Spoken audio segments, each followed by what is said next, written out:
Halo, halo, halo.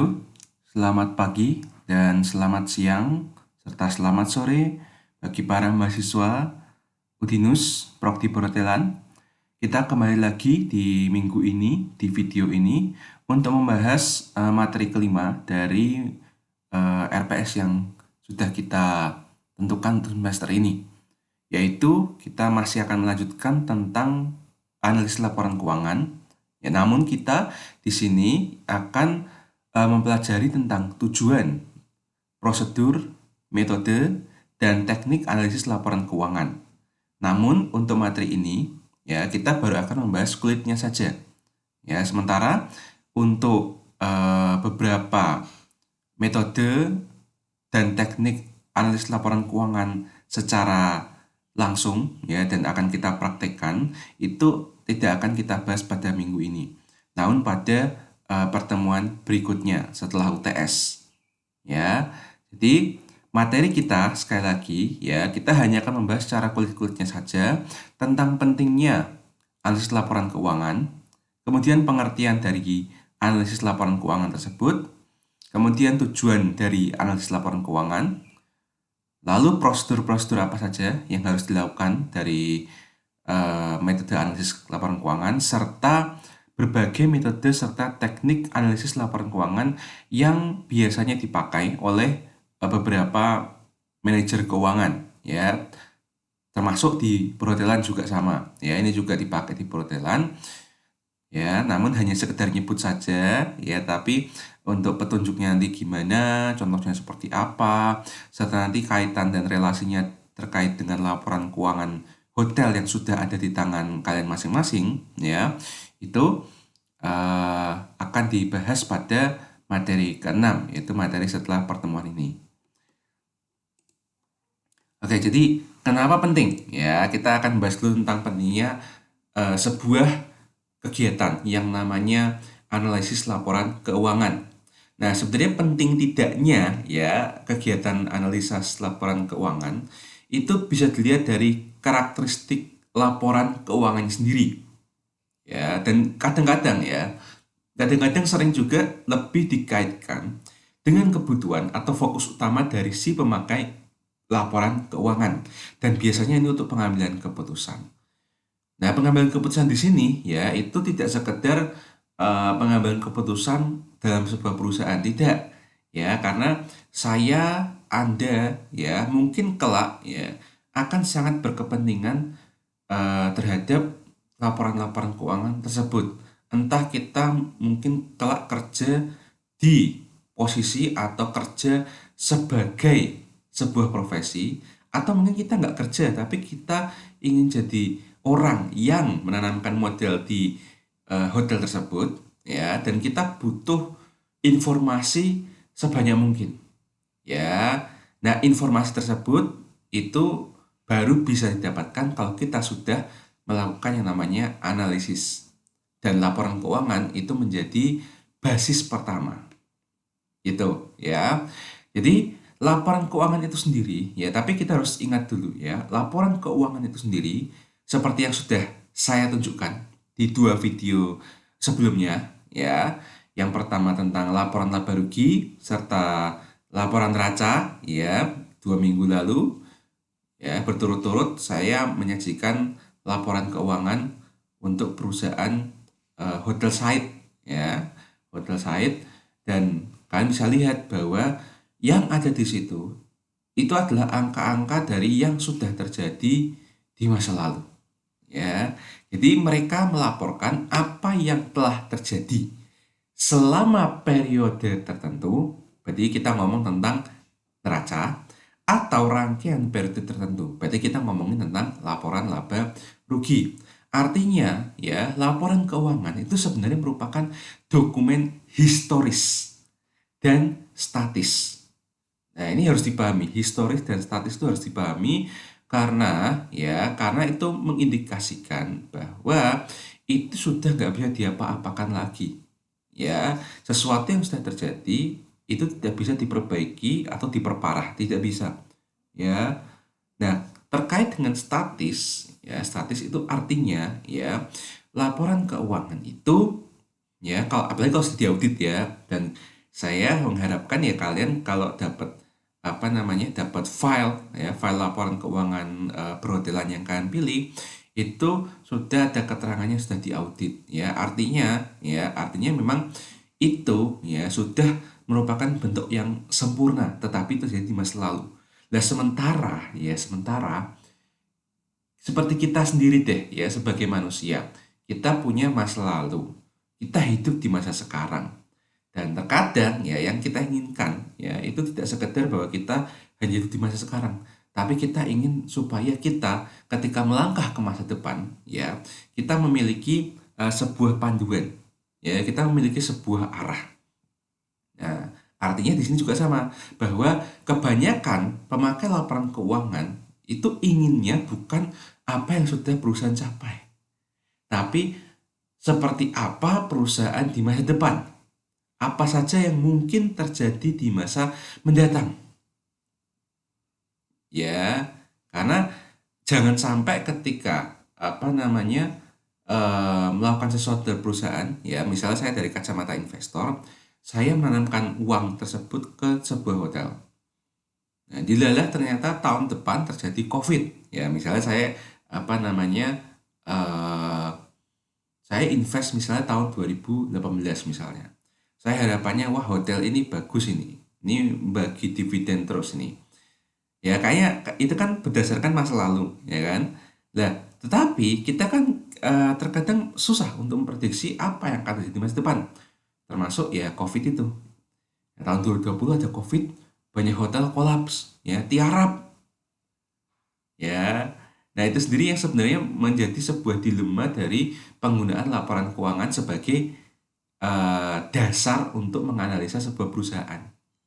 Itu. Karena ada ungkapan dari bidang ekonomi, ya terutama ekonomi bisnis, yaitu bahwa kinerja sebuah perusahaan di masa lalu itu tidak serta-merta menggambarkan apa yang bisa perusahaan capai di masa mendatang. Jadi 100% tidak ada jaminan ya perusahaan itu akan bisa mengulangi prestasinya di masa depan. Oke. Kalaupun yang paling besar pun itu nggak mungkin 100% kepastiannya. Paling besar pun 99%. 1%-nya apa? 1%-nya ya seperti hal yang tak terduga seperti COVID ini.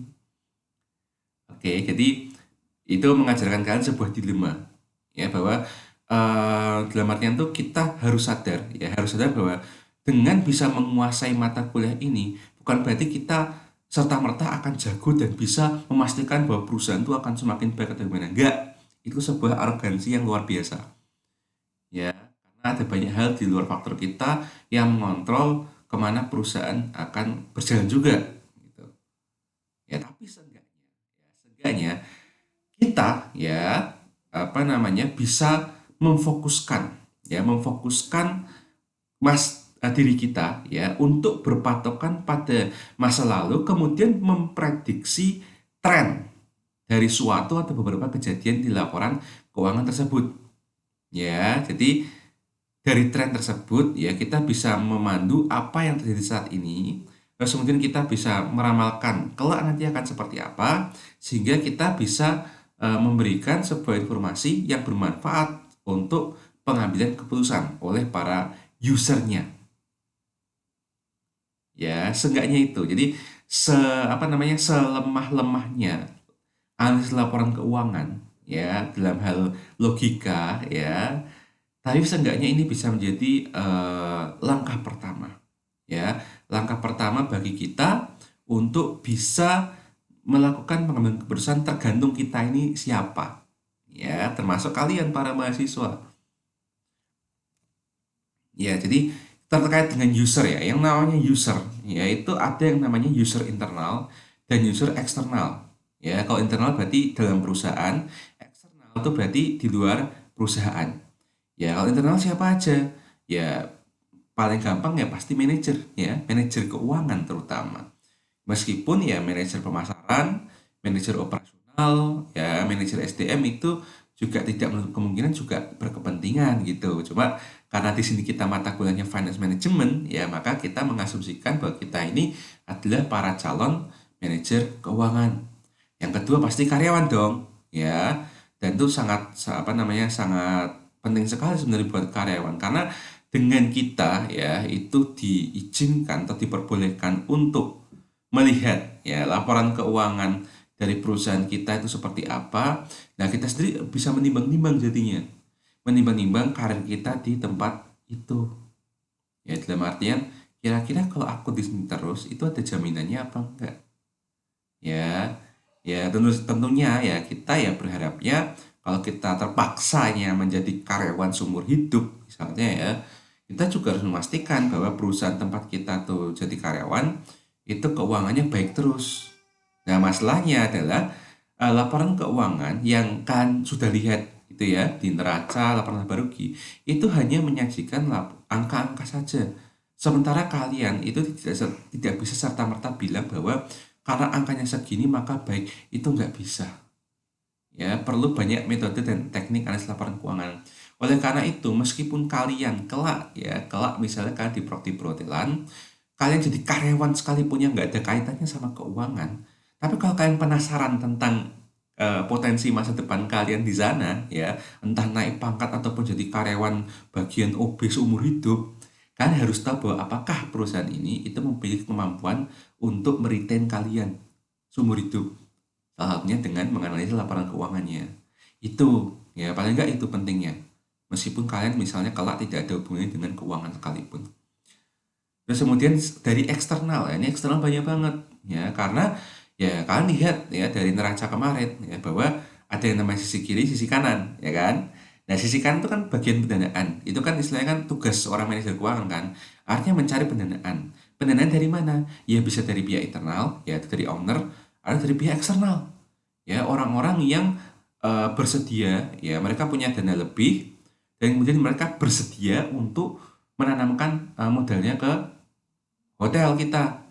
Ya, entah bentuknya dalam utang jangka pendek, utang jangka panjang maupun ekuitas. Nah, itu kan neraca, ya kan yang minggu lalu sudah dipelajari.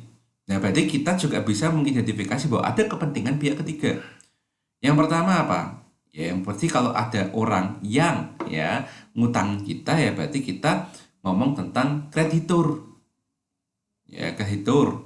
Dan kreditur tersebut ya biasanya juga kalau mau ngutangin kita itu juga akan berpanduan pada saran-saran dari beberapa analis yaitu yang disebut sebagai analis kredit dan terkadang sekuritas ya perusahaan sekuritas jadi perusahaan tempat para investor tuh mendaftarkan dirinya supaya para investor tuh punya hak untuk berinvestasi itu sekuritas jadi dua lembaga ini ya itu punya kepentingan terhadap laporan keuangan kita supaya mereka melakukan tugasnya untuk menganalisa apakah perusahaan tersebut ratingnya seperti apa.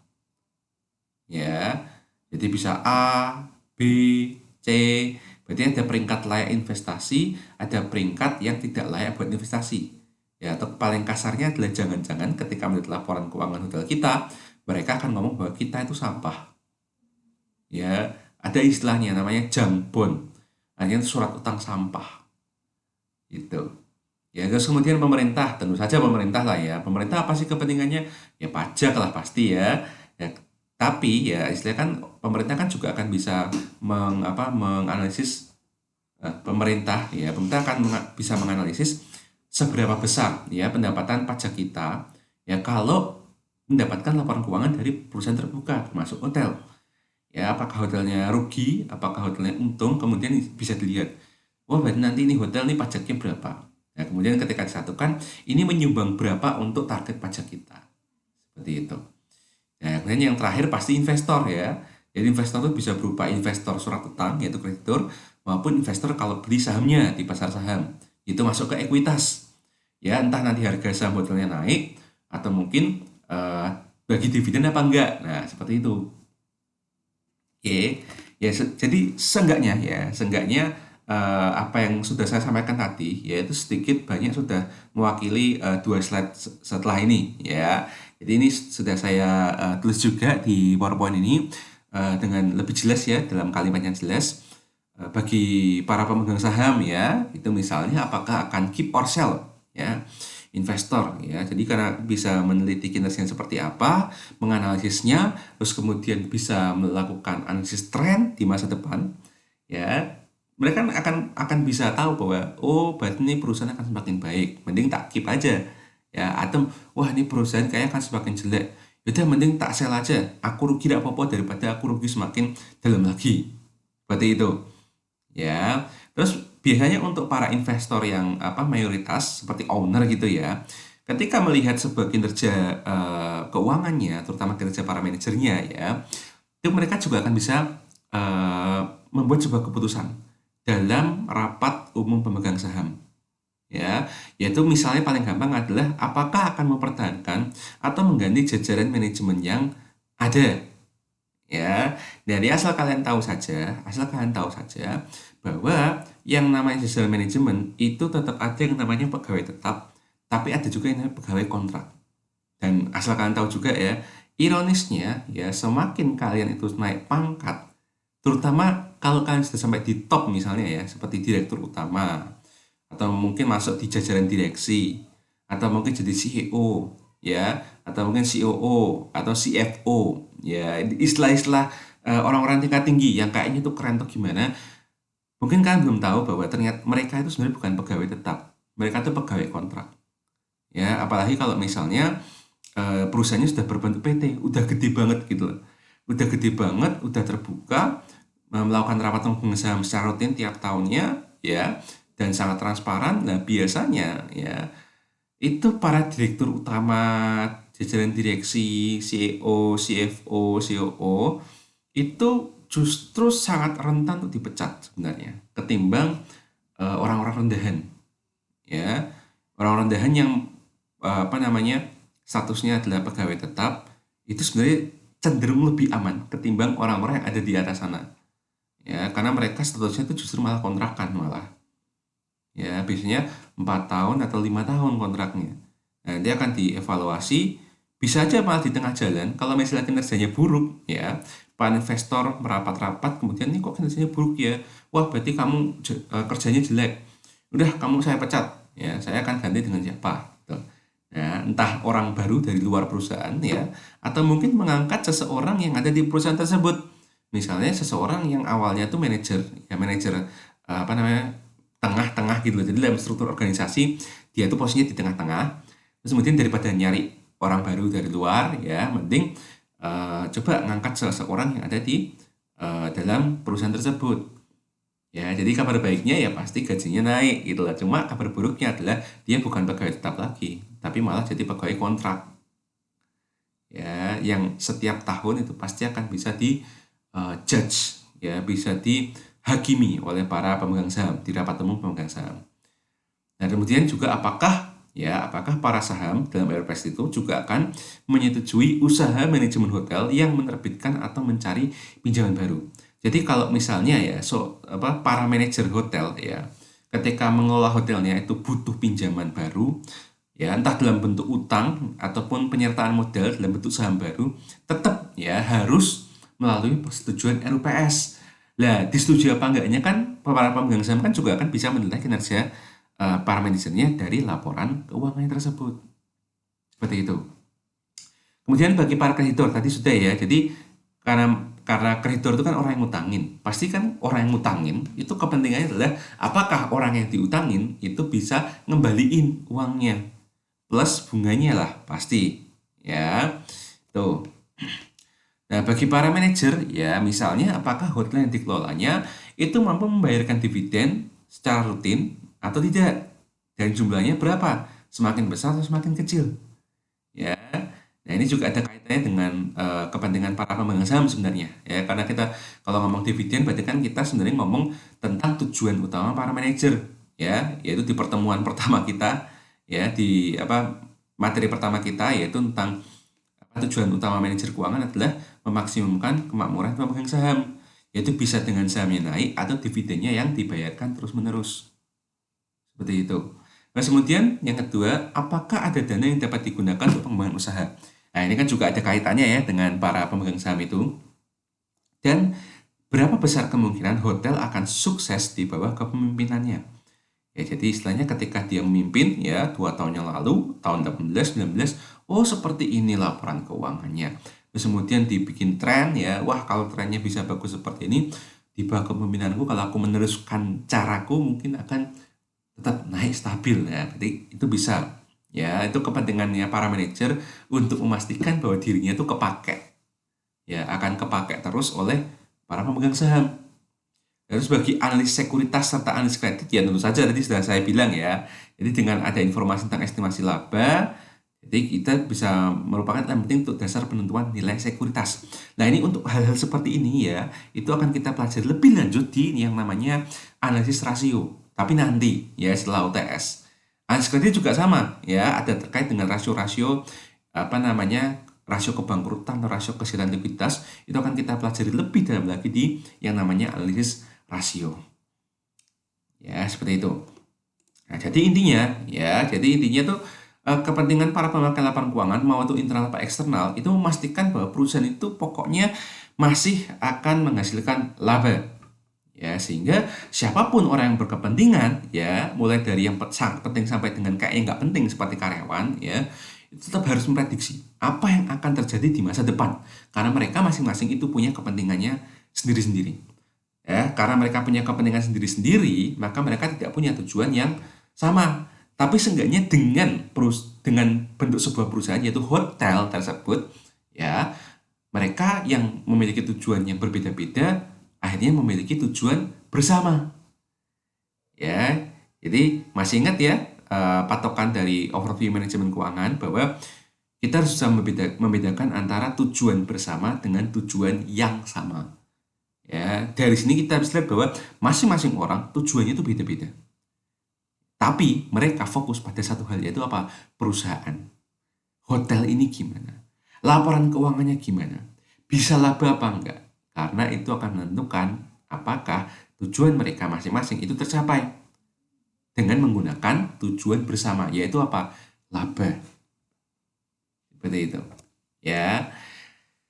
Nah, terus ya, jadi dari kata-kata tadi, bahwa aku harus bisa memprediksi masa depan. Jadi, yang namanya memprediksi masa depan, ya itu artinya kualitas informasi laporan keuangannya itu harus bagus. Ya, cara paling gampang gimana untuk memastikan informasi laporan keuangannya bagus? Yaitu dengan cara diaudit. Ya, jadi sekali lagi pastikan laporan keuangan hotel yang sudah kalian dapatkan, ya, yang kalian pilih kemudian kalian dapatkan itu sudah ada semacam kata-kata ya, kata-kata bahwa ini sudah ada laporan audit independen. Ya, jadi seenggaknya informasi laporan keuangan itu minimal sudah bagus, sudah sesuai dengan standar akuntansi yang ada dan sesuai dengan petunjuk-petunjuk dari otoritas jasa keuangan. Seperti itu. Terus kemudian pengolahan informasi yang terkait dengan proses analisis laporan keuangan itu sebenarnya memasukkan beberapa proses, yaitu ada yang namanya proses pembandingan. Ya, nanti kalian bisa tahu bahwa yang namanya pembandingan itu ada pembandingan dari tahun ke tahun, ada pembandingan dari tahun yang sama, ada juga pembandingan antara perusahaan ini dengan perusahaan yang lainnya. Terus kemudian evaluasi, kemudian analisis tren di masa depan seperti apa nantinya. Bisa nggak dianalisa? Seperti itu. Walaupun ya karena kalian di sini praktik perhotelan, untuk masalah analisis tren itu tidak akan sedalam yang dipelajari oleh teman-teman kalian ya di Fakultas Ekonomi yang sebenarnya. Ya mereka benar-benar rumit banget nanti analisis trennya. Rumit banget. Ya tapi kalau untuk kalian untuk praktik perhotelan nggak terlalu susah ya. Yang penting kalian tahu aja gitu loh. Ya kan fokus saja mendalami skill-skill dan ilmu perhotelan kalian. Untuk masalah keuangan cukup tahu aja dulu ya. Terus sebenarnya hasil analisis akan mampu membantu proses interpretasi berbagai hubungan kunci dan kecenderungan yang dapat memberikan dasar berpikir mengenai potensi kesuksesan hotel di masa depan. Ya, oke itu terkait dengan pentingnya analisis laporan keuangan. Ya, jadi dari sekian banyak slide yang ada di PPT ini, nyaris separuhnya lebih itu ngomongin tentang pentingnya analisis laporan keuangan. Jadi jangan heran, kenapa kok panjang-panjang Pak? Ya karena itu penting sekali. Bahkan untuk kalian yang sekarang merasa bahwa ini nggak penting, tapi kalau kalian akan berhubungan dengan hotel sebagai pihak internal atau eksternal, kalian akan sadar bahwa itu penting. Ya, jangan sampai terlambat untuk menyadari bahwa ini penting. Tuh. Ya, terus kemudian ya. Jadi kita ngomong tentang pentingnya analisis laporan keuangan. Tapi sebenarnya analisis laporan keuangan itu apaan sih? Ya, jadi yang namanya analisis laporan keuangan ya itu adalah sebuah proses, sebuah aktivitas ya yang berkelanjutan. Jadi ketika selesai menganalisis ya, tapi sebenarnya itu bukan selesai. Jangan anggap selesai sampai situ. Karena yang namanya perusahaan itu kan pasti akan ada ya, dan kalau kalian di SMA ya, di SMA kan pasti udah pernah belajar, paling enggak kalaupun bukan konsentrasi IPS, di SMA kelas 1 pasti kan sudah belajar ekonomi. Ya, ekonomi dalam artian perusahaan, yang namanya perusahaan itu kan diasumsikan dia adalah entitas yang abadi. Ya, karena yang abadi maka proses tersebut ya, proses analisis laporan keuangan itu tidak bisa dikatakan benar-benar selesai. Itu akan terus berlanjut bahkan sampai kalian itu mati. Ya, seperti itu. Nah, tapi proses tersebut untuk apa? Yang pertama adalah untuk membedah, ya, membedah laporan keuangan ke dalam unsur-unsurnya. Jadi maka dari itu kenapa dua materi sebelum ini, ya, jadi materi neraca dan laba rugi itu ada. Dalam artian kalian itu sebenarnya sudah diajari bahwa membedah laporan keuangan itu begini. Pastikan semua unsur-unsur yang penting itu ada. Kalau ada unsur-unsur yang penting yang tidak ada, nah itu bisa ditanda tanya dulu. Ini kenapa nggak ada? Gitu ya. Lalu setelah membedah unsur-unsurnya dalam apa enggak, terus gimana Pak?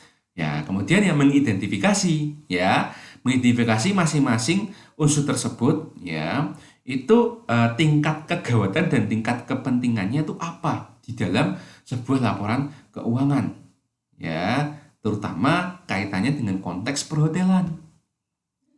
Lalu yang ketiga, ya setelah mengidentifikasi apa-apa aja item-item yang kayaknya penting-penting ya, itu juga harus ditelaah juga hubungan antara unsur-unsur itu sendiri. Ya, seperti yang sedikit saya jelaskan di materi minggu lalu. Ya, apa hubungan antara HPP dengan laba bersih? Apa hubungan antara biaya gaji dengan laba bersih? Nah, jadi meskipun kalian belum belajar tentang tren, rasio keuangan, kayak gitu-gitu, seenggaknya kalian secara telaah hubungan itu kan bisa tahu bahwa untuk laba bersihnya bisa gede, maka HPP-nya harus ditekan. Untuk bisa laba bersihnya bersih, laba bersihnya gede, ya, berarti harus menekan yang namanya biaya operasional, termasuk gaji. Nah, gimana caranya? Lah, seperti itu, ya. Ya, ada seseorang yang namanya Leopold A. Bernstein ya dalam sebuah bukunya tentang analisis laporan keuangan, dia mengidentifikasikan atau mendefinisikan analisis laporan keuangan sebagai sebuah proses yang penuh pertimbangan. Jadi ada kata-kata penuh pertimbangan.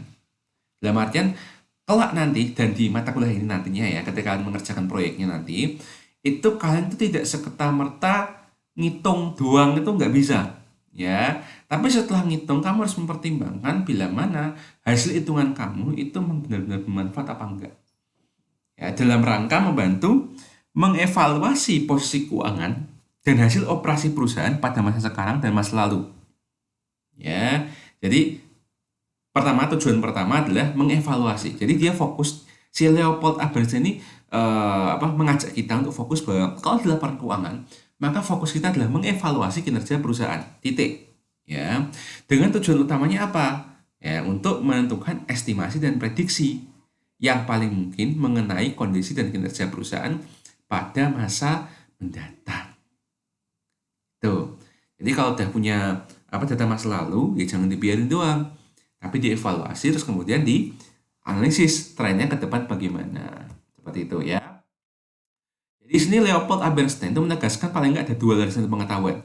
Jadi sebelum melakukan analisis laporan keuangan, kita harus punya ilmu dan skill terkait dengan yang pertama, ya, mencari laporan keuangan yang dipublikasi oleh perusahaan terbuka. Dan yang kedua, kita harus paham dan punya ya alat-alat untuk melakukan analisis keuangan perusahaan. Ada dua ini, ya. Tuh.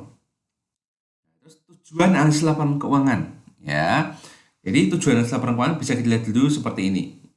Jadi kita harus tahu dulu bahwa yang namanya analisis laporan keuangan itu tercipta karena adanya kesenjangan antara informasi yang disajikan oleh laporan keuangan yang dibuat oleh akuntan dan informasi yang dibutuhkan para pemakai sehingga menuntut sebuah solusi masalah. Jadi, analisis laporan keuangan bertujuan untuk menjadi solusi permasalahan dari adanya kesenjangan ini. Ya, dalam artian orang akuntan kan tahu lah ya mereka ngapain. Mereka buat jurnal-jurnal. Dari jurnal tersebut mereka akan mengkonversinya menjadi laporan keuangan, neraca laba rugi. Mereka tahu. Tapi apakah kalian para mahasiswa yang bukan akuntan, tidak belajar di ekonomi, ketika mendapatkan laporan keuangan tersebut, kalian tahu cara bacanya? Nggak tahu kan? Ya, pasti nggak tahu. Nah, oleh karena itu ada ilmu yang disebut analisis laporan keuangan. Sehingga orang yang belajar ekonomi maupun orang yang tidak belajar ekonomi, ketika tahu cara menganalisisnya, maka angka-angka yang sekedar cuma data rupiah itu bisa diolah menjadi sebuah informasi yang dibutuhkan. Ya, apapun itu, ya, entah kalian pihak internal atau eksternal dari perusahaan.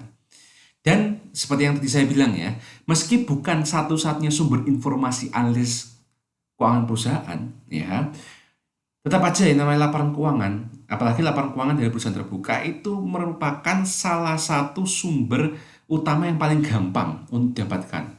Jadi itu adalah garis start. Jadi kalau kalian bingung bagaimana menganalisa hotel ini, ya, dari berbagai aspek, itu kan butuh survei, butuh apa. Tapi paling nggak yang bisa didapatkan pertama kali datanya adalah laporan keuangannya. Apalagi kalau perusahaan terbuka. Nah, kalau udah punya laporan keuangannya, silakan langsung start aja. Ya, analislah apa namanya apa rasio-rasionya. Kemudian analisislah trennya gimana. Lakukan common size analysis dan lain sebagainya. Ya, paling nggak itu garis start dulu sebelum melangkah ke menganalisis kinerja hotel. Ya, dari segi pemasarannya, dari segi operasionalnya, dari segi SDM-nya, itu ya. Jadi fungsi pertama dan yang terutama dari analisis laporan keuangan adalah melakukan konversi dari data menjadi informasi. Ya, sekali lagi laporan keuangan ya yang sudah kalian lihat ya dengan membuka sendiri lah file yang sudah dipunya itu kan berupa rupiah. Nah, rupiah tersebut tuh istilahnya tuh masih data mentah. Ya, hanya bisa tahu oh ini laba, oh ini rugi, wah utangnya gede ya, wah utangnya dikit ya. Itu nggak membantu apapun. Ya, itu masih data itu. Nah, dengan adanya analis laporan keuangan ini, ya itu bisa menjadi informasi yang bermanfaat. Sehingga ya kita bisa apa namanya menyimpulkan bahwa tujuan dari analis laporan keuangan itu seenggaknya ada 4 ya. Yang pertama ya itu sebagai alat screening ya, alat screening awal dalam memilih alternatif investasi atau merger. Jadi apa namanya dengan adanya alat screening ini, misalnya manajer ketika akan bertindak itu juga akan selalu hati-hati.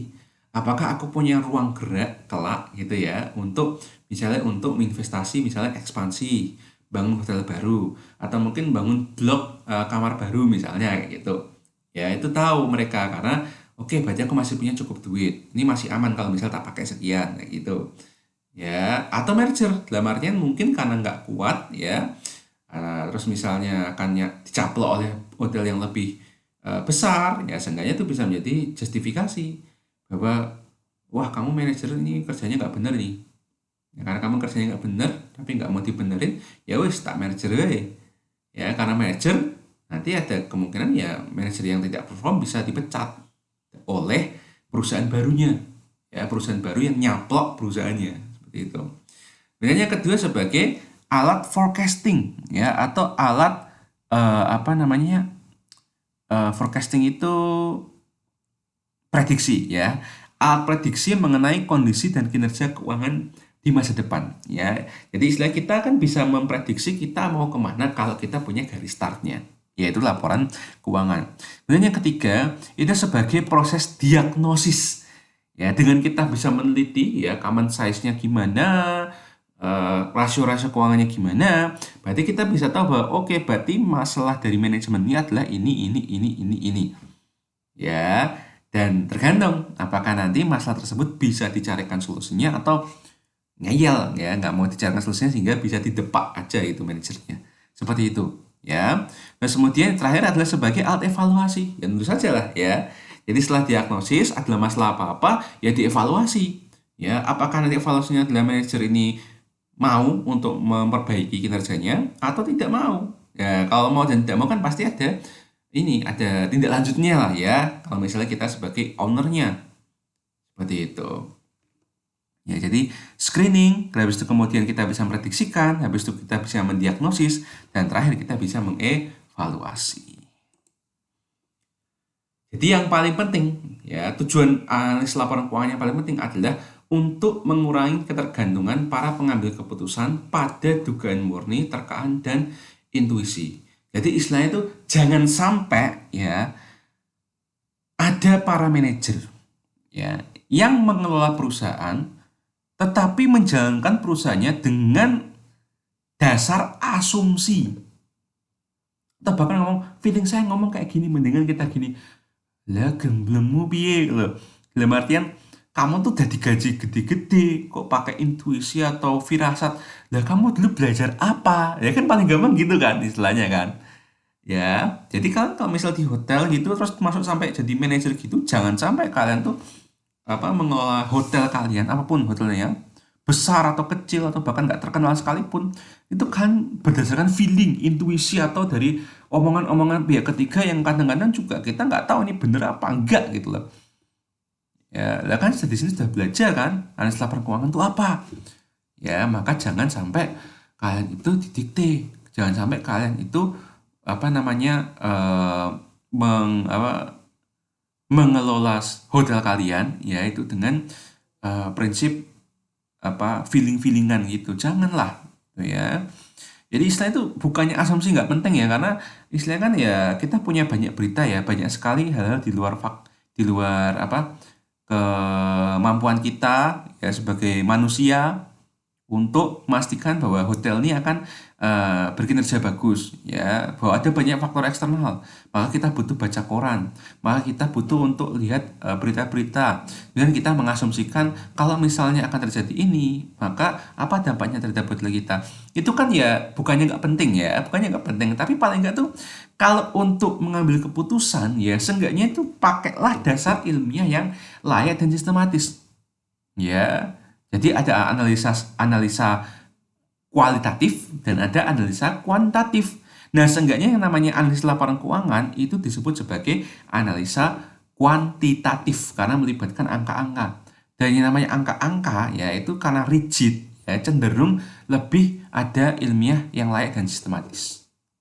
Itu. Jadi salah satu keunggulan dari berkutat dengan angka-angka itu seperti itu.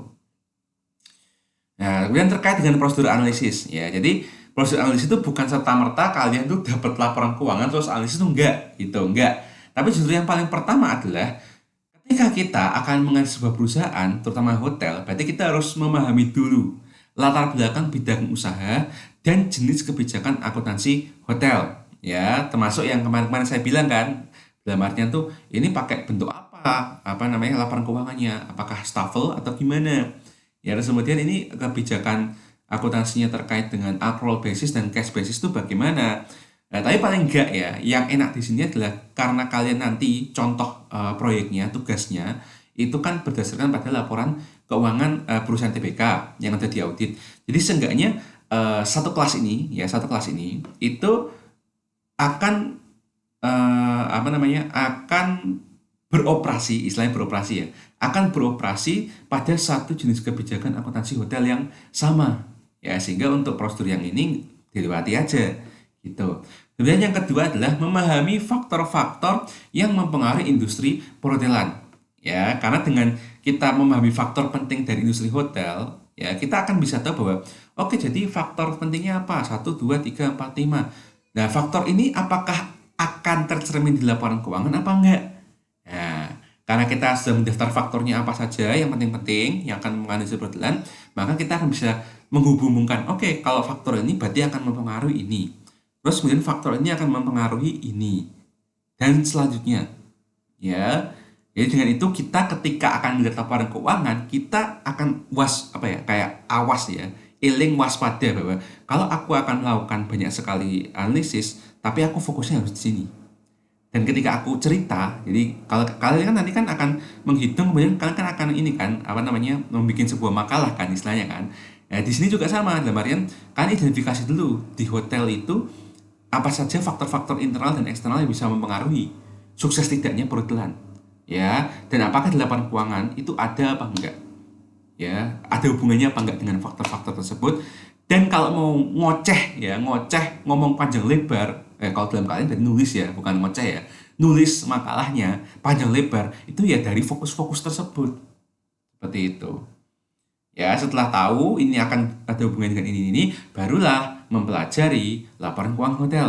Setelah mempelajari laporan keuangan hotel, ya, dengan 2 video minggu lalu, ya, yaitu laporan neraca dan laporan laba rugi, barulah direview. Ya, review, oke, ini semua komplit, ini semua gini-gini. Kemudian terakhir adalah menganalisis laporan keuangan hotel. Nah, metode dan teknik analisisnya seperti apa? Nah, di sini ada 2 macam metode, ya. Jadi metode analisis horizontal dan metode analisis vertikal. Analisis horizontal itu disebut juga sebagai analisis dinamis. Sementara analisis vertikal disebut juga dengan analisis yang statis. Nah, kenapa kok disebut dinamis? Kenapa kok disebut statis? Nah, ini lihat pengertiannya apa, ya. Jadi kenapa disebut dinamis? Karena kita, ya, dengan metode ini kita membandingkan laporan keuangan beberapa tahun periode untuk mengetahui perkembangan dan kecenderungannya. Oleh karena itulah, ya, makanya saya minta kalian kalau cari laporan keuangan, ya, itu dari apa namanya, dari tahun 2017 sampai dengan tahun 2019. Karena kelak, ya, saya akan ngajari kalian bagaimana caranya melakukan metode dinamis seperti ini, ya. Karena kita harus tahu dulu perkembangan dari tahun ke tahun seperti apa. Dan karena kita sudah tahu perkembangan dari tahun ke tahun seperti apa, dari inilah kita bisa melakukan analisis tren. Bahwa kelak mungkin setahun kemudian, 2 tahun kemudian, 3 tahun kemudian, kira-kira angkanya seperti apa. Seperti itu. Ya, contohnya apa? Ya, ini yang akan kita pelajari setelah UTS, yaitu apa? 1. Analisis perbandingan. 2. Analisis tren atau disebut juga analisis indeks. 3. Analisis sumber dan penggunaan dana. Terus yang keempat, analisis perubahan laba kotor. Ya, tapi seenggaknya nanti kita di mata kuliah ini kita akan fokus ke sini aja. Ya, jadi ada analisis perbandingan dan ada analisis tren atau indeks. Terus kemudian ada metode analisis vertikal statis. Kenapa disebut statis? Ya, karena kalian itu akan membandingkan satu pos, ya, suatu item dalam laporan keuangan dengan pos lainnya, tapi hanya dalam 1 tahun atau periode yang sama. Ya, contohnya apa? Contohnya adalah teknik analisis persentase per komponen. Ya, nanti akan ada contohnya kelak. Kemudian ada yang namanya analisis rasio keuangan. Kemudian ada yang namanya analisis impact atau break even point. Jadi ketiga analisis ini itu juga akan kalian pelajari setelah UTS. Ya, jadi kalian paling nggak sudah bergambaran, ya, dari slide ini bahwa kelak nanti tugas pertama, kedua, ketiga yang akan digabung menjadi satu makalah itu akan melibatkan 2 macam metode ini dan banyak sekali analisisnya, ya. Tetapi meskipun analisisnya banyak, ya, itu sebenarnya bisa disajikan sekalian dalam satu tabel, sebenarnya itu bisa, ya. Tapi makanya kita belajar pelan-pelan dulu, satu-satu gimana caranya, seperti itu. Oke. Nah, terus kemudian, ya, jadi di antara semuanya, yang namanya analisis rasio keuangan itu merupakan teknik yang paling banyak dipakai dalam praktiknya. Ya, kenapa? Ya, karena satu, banyak banget buku yang membahasnya. Ya. Kemudian yang kedua, event di banyak media massa, ya. Misalnya untuk perusahaan terbuka, itu kan mereka kan kinerjanya seperti apa kan tetap harus dipublish ke media massa. Ya kan? Nah, media massa juga seringkali lebih suka untuk menyebut rasio keuangan, ya, ketimbang bentuk rupiahnya. Ya, jadi kalau ada media massa yang masih dominan untuk menyajikan dalam bentuk rupiah tanpa menjelaskan ini perbandingannya gimana dari tahun ke tahun, atau mungkin ini setara dengan rasio keuangan seperti ini, berarti itu media massa yang tidak profesional. Nah, media massa yang profesional yang terkenal seperti Kontan, Kompas, Suara Merdeka gitu, kalau ngomong tentang wah perusahaan ini adalah sekian, wah perusahaan ini menambah utangnya sekian, jadi biasanya akan ada rasio-rasio keuangannya paling enggak. Ya, kalau misalnya nggak ada angkanya, paling nggak minimal ada keterangan bahwa rasio keuangan masih baik, rasio utangnya masih baik atau gimana, seperti itu. Ya, nah tapi, ya, terkait dengan rasio keuangan, ya, seseorang ya dengan seorang yang lainnya itu bisa saja dapat mengklasifikasikan rasio secara berbeda. Bahkan terkadang ya yang sering terjadi adalah rumus rasio keuangan yang sendiri itu bisa berbeda. Ya nanti akan misalnya saya ngomong dulu. Salah satu contoh rasio keuangan adalah net profit margin atau bisa dibilang margin laba bersih. Ya, namanya laba bersih. Nah, biasanya di kuliah-kuliah ya, di buku-buku kuliah itu rumusnya adalah laba bersih dibagi penjualan. Tetapi ya beberapa perusahaan sekalipun ketika melaporkan kinerjanya dalam bentuk annual report ya, mereka akan ngomong bahwa net profit margin kami sekian, rumusnya adalah laba bersih sebelum pajak dibagi penjualan. Ya, bisa beda kan? Jadi perusahaan itu bisa beda menyajikannya, buku kuliah juga bisa beda menyajikannya. Nah ini sesuatu yang ribet dan sesuatu yang tidak diketahui bahkan oleh orang-orang ekonomi sekalipun.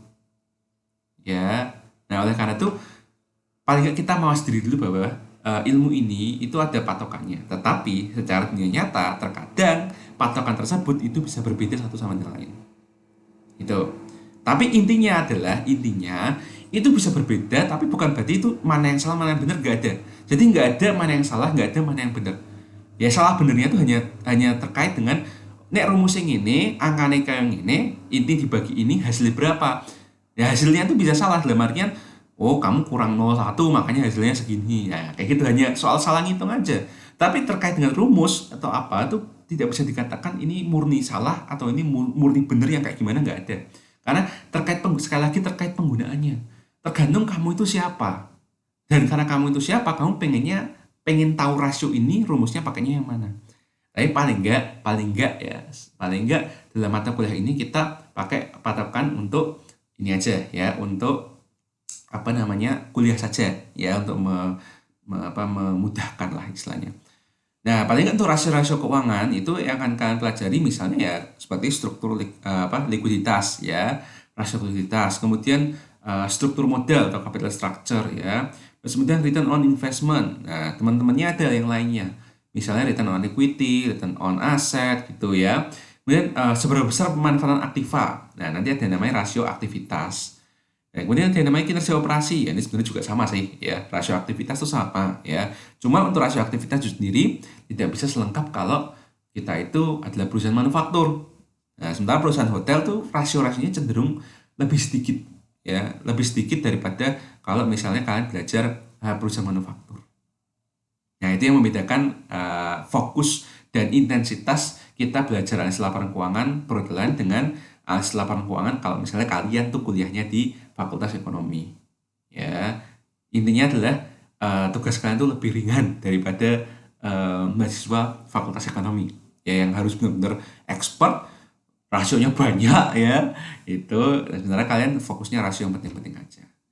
Oke, jadi itu ya untuk video kali ini, untuk pertemuan pada minggu ini, yaitu sekaligus ini juga untuk menjadi sebuah checkpoint ya, bahwa yang untuk UTS itu adalah 5 materi ya, overview manajemen keuangan ya, terus konsep dasar perhotelan ya, akuntansi, prinsip matching dan sebagainya, kemudian tentang identifikasi laporan laba rugi, identifikasi laporan neraca, dan kemudian yang kelima adalah tujuan, prosedur, metode, dan teknik analis laporan keuangan yang barusan kita selesaikan pada video kali ini.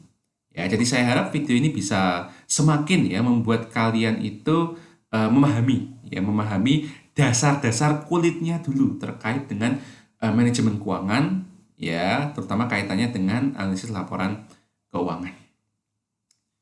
Baik, itu saja. Sekian dari saya. Terima kasih sudah nonton video ini ya, semoga bermanfaat.